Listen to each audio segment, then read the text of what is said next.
la belle vie. Bonjour.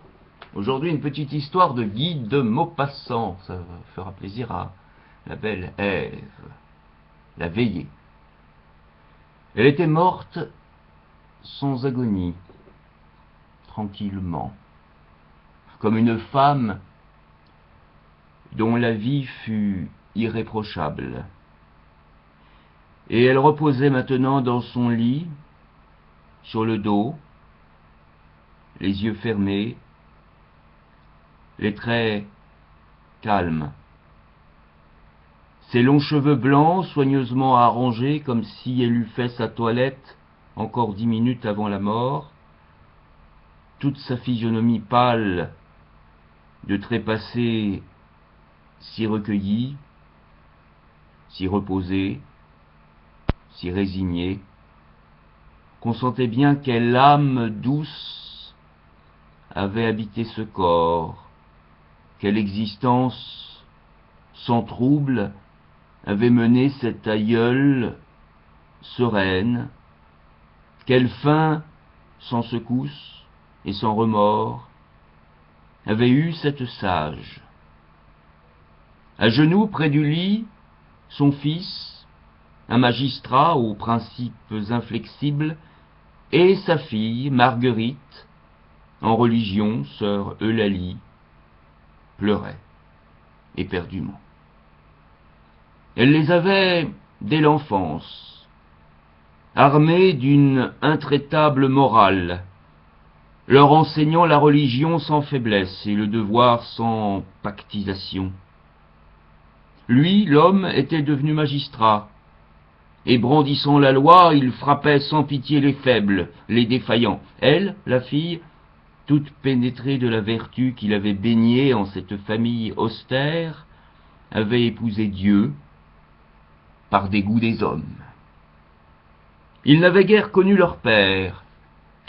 Ils savaient seulement qu'il avait rendu leur mère malheureuse, sans apprendre d'autres détails. La religieuse baisait follement une main pendante de la morte, une main d'ivoire, pareille au grand Christ couché sur le lit. De l'autre côté du corps étendu, l'autre main semblait tenir encore le drap froissé de ce geste errant qu'on nomme le pli des agonisants, et le linge en avait conservé comme de petites vagues de toile, comme un souvenir de ces derniers mouvements qui précèdent l'éternelle immobilité. Quelques coups légers frappés à la porte firent relever les deux têtes sanglotantes, et le prêtre qui venait de dîner rentra. Il était rouge, essoufflé, de la digestion commencée, car il avait mêlé fortement son café de cognac pour lutter contre la fatigue des dernières nuits passées et de la nuit de veille qui commençait.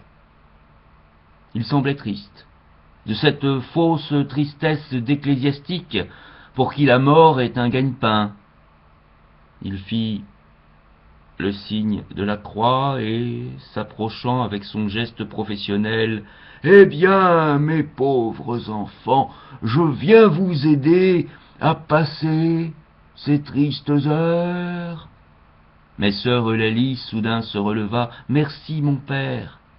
Nous désirons, mon frère et moi, rester seuls auprès d'elle. Ce sont nos derniers moments à la voir. Nous voulons nous retrouver tous les trois comme jadis, quand nous étions petits, et que notre pauvre mère, elle ne put achever tant les larmes jaillissaient, tant la douleur l'étouffait. Mais le prêtre s'inclina, rasséréné, songeant à son lit. « Comme vous voudrez, mes enfants. » Il s'agenouilla, se signa, pria, se releva, et sortit doucement en murmurant « C'était une sainte ». Ils restèrent seuls, la morte et ses enfants. Une pendule, cachée, jetait dans l'ombre son petit bruit régulier, et, par la fenêtre ouverte, les molles odeurs des foins et des bois pénétraient avec une languissante clarté de lune. Aucun son dans la campagne que les notes volantes des crapauds et parfois un ronflement d'insectes nocturnes entrant comme une balle et heurtant un mur. Une paix infinie, une divine mélancolie, une silencieuse sérénité entourait cette morte, semblait s'envoler d'elle, s'exhaler au dehors, apaiser la nature même.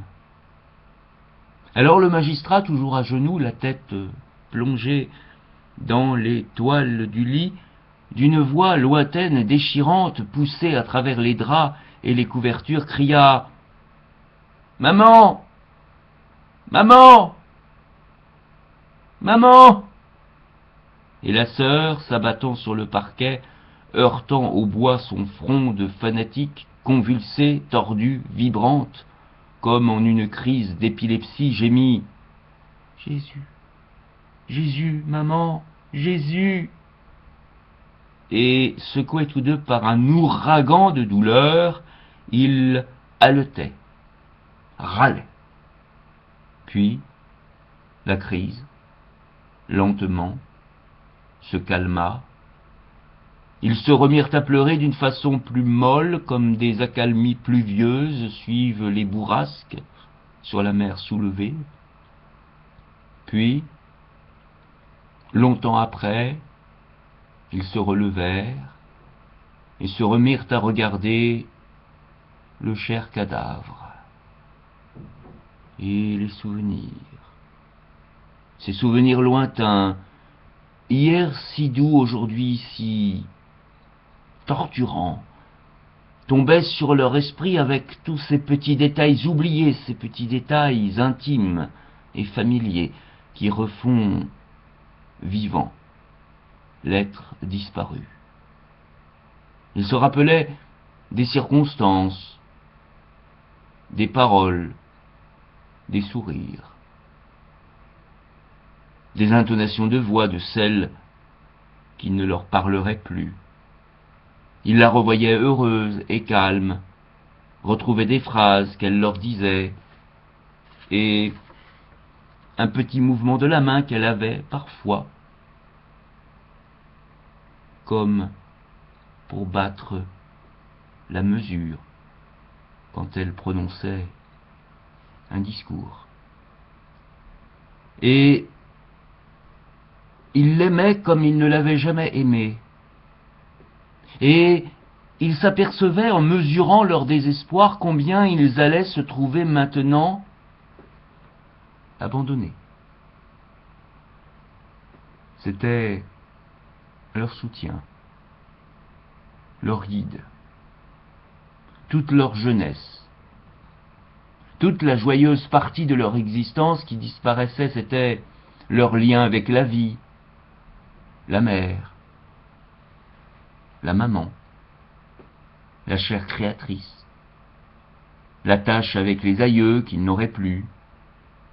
Ils devenaient maintenant des solitaires, des isolés.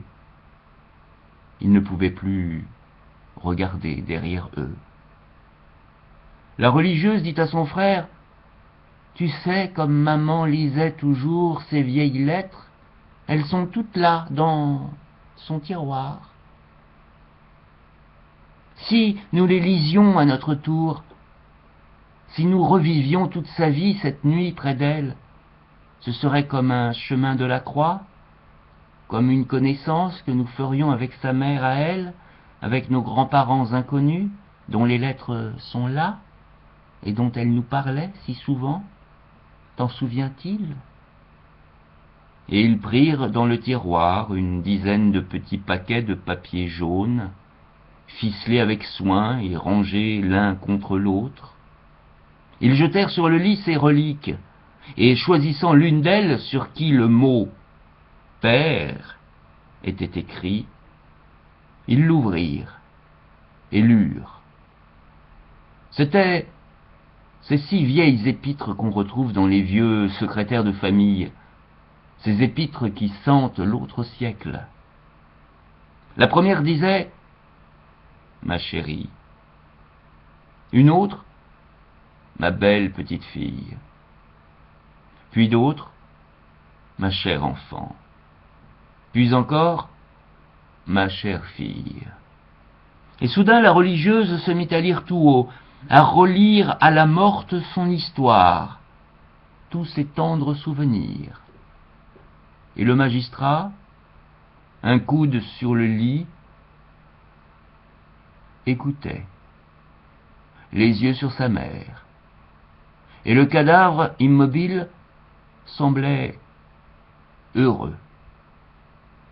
Sœur Eulalie, s'interrompant, dit tout à coup « Il faudra les mettre dans sa tombe, lui faire un linceul de tout cela, l'ensevelir là-dedans. » Et elle prit un autre paquet sur lequel aucun mot révélateur n'était écrit.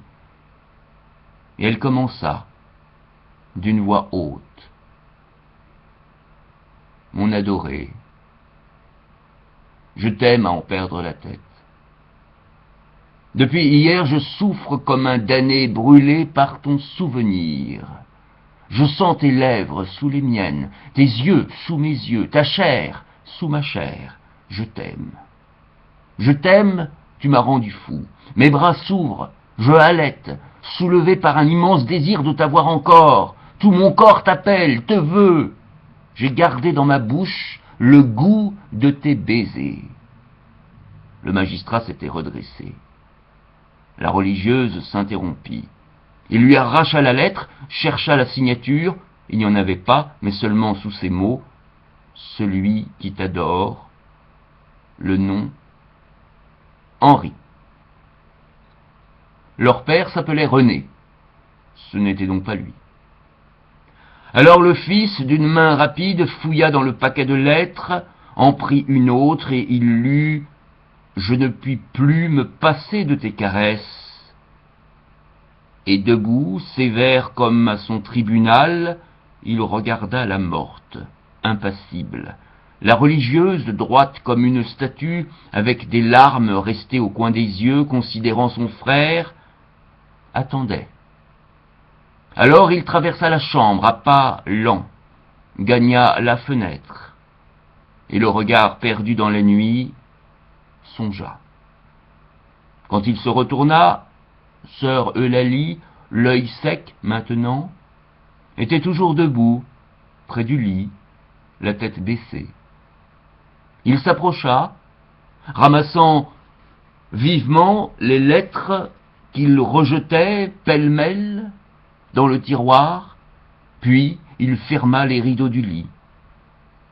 Et quand le jour fit pâlir les bougies qui veillaient sur la table, le fils, lentement, quitta son fauteuil, et, sans revoir encore une fois la mère qu'il avait séparée d'eux, condamné, il dit lentement « Maintenant, retirons-nous, ma sœur. » C'était donc texte intégral pour cette nouvelle, La Veillée, de Guy de Maupassant, lu donc par Chameroux.